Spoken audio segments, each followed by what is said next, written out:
శుభాకాంక్షలు.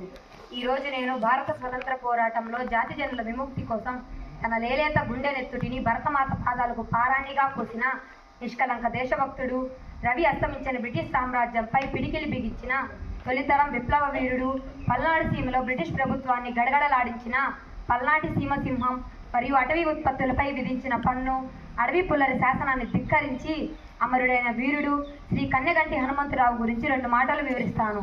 శ్రీ కన్నెగంటి హనుమంతరావు గారు ఆంధ్రప్రదేశ్లోని గుంటూరు జిల్లా పల్నాడుకు చెందిన ప్రముఖ స్వాతంత్ర సమరయోధుడు.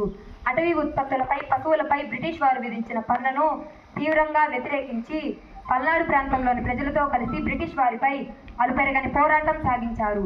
నాటి బ్రిటిష్ పాలనాధికారి రూదర్ఫోర్డ్ 45 గ్రామాలను లంచంగా ఇచ్చి జమీందార్గా ఉండమని ఆశ చూపినా తాను తార్పుడుగాడిని కానని, నా తోటి భారతీయులను వంచించి నెత్తుడుగూడు తిననని తెగేసి చెప్పిన నిష్కలంక దేశభక్తుడు కన్నెగంటి హనుమంతు.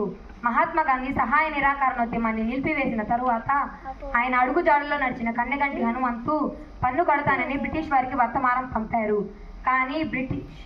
కానీ కుట్రపన్నిన బ్రిటిష్ అధికారి రూదర్ఫోర్డ్ సంధి కోసం వచ్చిన ఆయనను దూరం నుంచే పన్ను కడతానని సైగలు చేస్తున్నా ఎటువంటి హెచ్చరికలు జారీ చేయకుండా బ్రిటిష్ పోలీసులతో విచక్షణారహితంగా కాల్పులు జరిపించాడు. 26 తూటాలు ఆయన శరీరంలోకి దూసుకుపోయాయి. ఆయన బాధతో విలిపిస్తున్న గ్రామస్తులు ఎవరూ నీరు అందించకుండా, ఆయనను హాస్పిటల్కి తీసుకుపోనీయకుండా చుట్టూ పోలీసులు కాపలా కాసి అతని పట్ల బహుక్రూరంగా వ్యవహరించారు. సాయంత్రం 6 గంటలకు తుపాకీ తూటాలకు గాయపడిన ఆయన అర్ధరాత్రి వరకు అతని శక్తినంతా కూడా తీసుకొని వందే మాత్రం అని నినాదాలు చేస్తూ 6 గంటల సేపు మృత్యుతో పోరాడి వీరమరణం పొందారు. ఇంతటి గొప్ప దేశభక్తుడైన కన్నెగంటి హనుమంతు గురించి నాకు మాట్లాడే అవకాశం ఇచ్చిన ప్రధానోపాధ్యాయులు గారికి ధన్యవాదాలు తెలియజేస్తూ ఇంతటితో ముగిస్తున్నాను. జై హింద్.